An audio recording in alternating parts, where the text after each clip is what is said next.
Hello दोस्तों, आप सभी को प्रभु यीशु मसीह के नाम में जय मसीह की, परमेश्वर के नाम की स्तुति और महिमा हो। फिर से मैं आप सभी का स्वागत करता हूं हमारे एक और नए वीडियो के माध्यम से। दोस्तों, आज के समय में बहुत ज़रूरी है कि हर एक मसीह व्यक्ति जो प्रभु यीशु मसीह पे विश्वास करता है वो यीशु के वचनों के अनुसार जीवन जरूर जिए, क्योंकि आज बहुत सारे ऐसे लोग हैं जो कहने के लिए तो मसीह हैं लेकिन उनके जीवन में यीशु मसीह के काम दिखाई नहीं देते हैं। अगर आप भी एक सच्चा मसीह बनना चाहते हैं, अगर आप यीशु मसीह के साथ चलना चाहते हैं, तो आज का वीडियो आपके लिए बहुत ही खास है, क्योंकि आज के इस वीडियो के माध्यम से मैं आपको वचनों के द्वारा कुछ ऐसी बातें बताने वाला हूं जो खुद यीशु मसीह ने अपने विश्वासियों के लिए कही हैं। जो यीशु मसीह पे विश्वास करता है उन लोगों के लिए खुद यीशु मसीह ने कुछ बातों को कही हैं। उन बातों को मैं आज आपको बताना चाहता हूं। हो सकता है कि आपको ये वचन पहले से आपने पढ़ा होगा लेकिन इसके बारे में आपको उतना समझ में नहीं आया होगा, तो आज के इस वीडियो को देखिएगा, क्योंकि ये जो 3 वचन ऐसे मैं बताने वाला हूं, ये 3 वचन आपके आत्मिक जीवन के लिए बहुत ज़रूरी है, क्योंकि यही 3 वचन हैं जो आपको प्रभु में बढ़ने में मदद करेंगे। यही 3 वचन हैं जिसके द्वारा आप आत्मिकता में बढ़ पाएंगे और प्रभु यीशु मसीह के साथ चल पाएंगे और परमेश्वर का अनुग्रह आपके ऊपर होगा।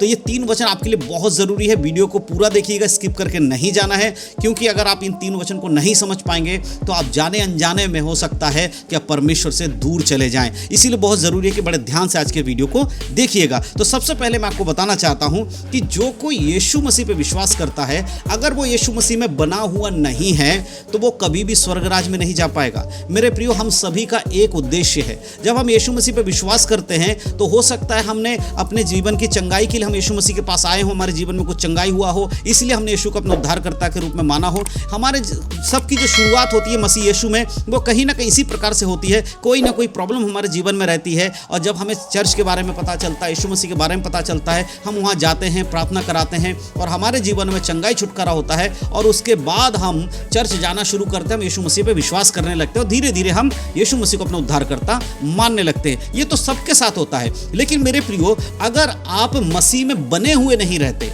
अगर आप चंगाई पाने के बाद भी, छुटकारा पाने के बाद भी अगर आप मसीह में बने हुए नहीं हैं, तो आपको उस चंगाई का कोई मतलब नहीं बनता, उस छुटकारे का कोई मतलब नहीं बनता। क्योंकि जब तक आप यीशु मसीह के संग जुड़े हुए नहीं रहेंगे, आपका उद्धार संभव नहीं है। उद्धार फ्री जरूर है, लेकिन उस उद्धार में बने रहना बहुत जरूरी है। तो बाइबल के कुछ वचनों को लेकर मैं आपको बताना चाहता हूं कि हर मसीह के लिए क्यों जरूरी है कि वो प्रभु के संग बना रहे। एक सच्चा मसीह बनने के लिए आपको इन 3 वचनों को जानना बहुत जरूरी है। आप एक मसीह हो सकते हैं, लेकिन क्या आप एक सच्चे मसीह हैं जो बाइबल के अनुसार जीवन जीता है? चलिए आज बाइबल के वचनों से हम देखते हैं। तो सबसे पहले जो वचन मैं आपके लिए पढ़ना चाहता हूं वो है यूहन्ना रचित सुसमाचार, उसका 15 अध्याय। यूहन्ना रचित सुसमाचार 15 अध्याय को जब हम पढ़ते हैं तो वहां पर शीर्षक हम देख सकते, लिखा है मसीह में सच्ची दाखलता। यीशु मसीह में सच्ची दाखलता। 15 के 1 में लिखा है, सच्ची दाखलता मैं हूं और मेरा पिता किसान है। यहाँ प्रभु यीशु मसीह क्या कहते हैं? सच्ची दाखलता मैं हूँ और मेरा पिता किसान है। यानी कि दाखलता का अर्थ होता है अंगूर का जो पेड़ है उसको दाखलता कहते हैं। तो सच्ची दाखलता कौन है? यीशु मसीह है। और उस खेत का जो मालिक कौन है? वो पिता है, वो परमेश्वर है जो उस खेत को सींचता है और उस दाखलता की रक्षा करता है, वो परमेश्वर है। इसीलिए यीशु मसीह कहते कि मैं हूँ अंगूर का पेड़ जिसमें से बहुत सारे लोग फल निकलता, बहुत सारा फल निकलता है, और मेरा पिता जो है वो किसान है। और आगे जब हम दूसरे आयत को पढ़ते हैं वहाँ लिखा है, जो डाली मुझ में है और नहीं फलती उसे वह काट डालता है, और जो फलती है उसे वह छांटता है ताकि और फले। ये बड़े ध्यान से समझने वाली बात है। आप प्रभु यीशु मसीह कह रहा है, जो डाली मुझ में बनी नहीं रहती, यानी मुझ में बनी हुई है परंतु फल नहीं लाती है। यानी कि यीशु मसीह में तो है, खुद को मसीह तो कहते हैं, चर्च जाने वाले तो कहते हैं। हो सकता है कि आप हर संडे चर्च जाते हैं, आप प्रार्थना उपवास प्रार्थना में भी बैठ रहे हैं, घर में भी उपवास प्रार्थना कर रहे हैं, अपने घर में पास्टर को बुला के प्रार्थना भी करवा रहे हैं, कलीसिया भी चला रहे हैं, सब कुछ कर रहे हैं। लेकिन अगर आप उस मसीह में बने हुए नहीं हो और फल नहीं ला रहे, बने होने के बाद भी अगर आपके अंदर फल नहीं आ रहा है, तो परमेश्वर कह रहा है कि उसे वो काट डालेगा। कौन? किसान काट डालेगा। यीशु मसीह नहीं काट रहा है, परमेश्वर काट रहा है। क्योंकि अगर आपका यीशु मसीह में बने हुए हैं और यीशु मसीह का जो फल है वो आपके अंदर नहीं है। यीशु का फल क्या है? वो दाखलता है, उसमें से बहुत सारे फल निकल रहे हैं और आप उसकी डाली हो, उसमें जुड़े हुए हो, उसके बाद भी अगर आपके अंदर से फल नहीं आ रहा है, ऐसे व्यक्ति को क्या करेगा परमेश्वर? उस दाखलता में से काट कर अलग कर देगा। तो मेरे प्रियो, अगर आप ये सोच रहे हो कि आप एक मसीह हो, आप स्वर्ग चले जाओगे, बस आपके नाम के आगे मसीह लग गया है, आप चर्च जाने लगे, आप स्वर्ग चले जाओगे, तो ऐसा बिल्कुल भी संभव नहीं है। क्योंकि अगर आप फल नहीं लाओगे तो आपको काट कर फेंक दिया जाएगा। और साथ ही साथ ये भी यहाँ पर कह रहे हैं, और जो फलती है उसे वह छांटता है। अब यहाँ जो फल नहीं ला रहे थे उनको क्या किया? काट कर फेंक दिया। लेकिन अभी जो यहाँ फल ला रहे हैं उनको भी काटा जा रहा है, लेकिन उनको फेंकने के लिए नहीं काटा जा रहा है। क्या कह रहा है? जो फल लाते हैं उनको क्या करते हैं? उनको और छांटा जाता है ताकि और फले।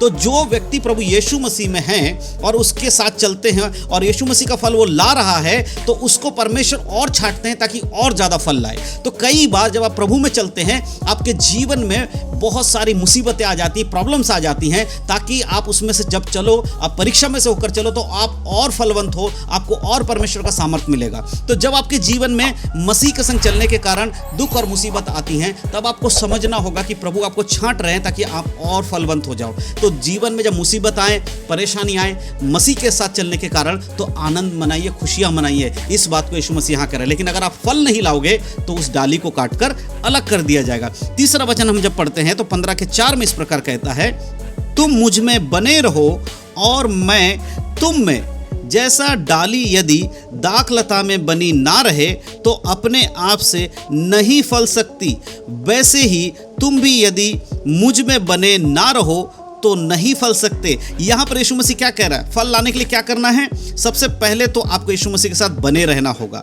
अगर आप यीशु मसीह में बने हुए नहीं है तो कभी भी फलवंत नहीं हो सकते। आपके अंदर फल तभी आएगा जब आप यीशु के संग मिले हुए हो, यीशु के साथ आपका जीवन होना चाहिए। इसीलिए प्रभु यहां कह रहा है, तुम यदि मुझ में बने रहोगे तो ही तुम फल लाओगे। जैसे डाली जो दाखलता के संग बनी होती है, पेड़ की डाली में फल तभी आता है जब वो डाली पेड़ के संग जुड़ी हो। अगर पेड़ के डाली को काटकर आप अपने घर में अलग से रख दोगे तो क्या उसमें फल आएगा? आप एक आम के पेड़ को ले लीजिए, अगर उसकी डाली काट के आप अपने घर में रख दो, उसमें फल आएगा? नहीं, क्योंकि उस डाली को पेड़ से अलग कर दिया गया है। उसी प्रकार से प्रभु कह रहा है, जब तक डाली पेड़ में बनी रहती है तब तक ही वो फल लाती है। तो अगर आपके जीवन में फल नहीं आ रहा है, आपके अंदर आत्मिक फल नहीं, आत्मिक जो फल है वो आपके अंदर नहीं दिखाई दे रहा, आत्मा के फल जो गलातियों में है, अगर वो चीज आपको दिखाई नहीं दे रहा आपके जीवन में, तो आपको समझना होगा कि आपका यीशु मसीह के संग जो जुड़ाव है वो कहीं ना कहीं टूट गया है। आपको उसको सुधारने की जरूरत है, आपको फिर से प्रभु के संग जुड़ने की जरूरत है। उस पेड़ से अलग होकर आप कभी भी फलवंत नहीं हो सकता। और प्रभु कहता है, यदि तुम मुझ में बने रहोगे तो तुम फल लाओगे। जो मुझ में बना रहता है वही फल ला सकता है। तो इसलिए बहुत जरूरी है, ये 3 वचन मैंने आज आपको क्यों बताए?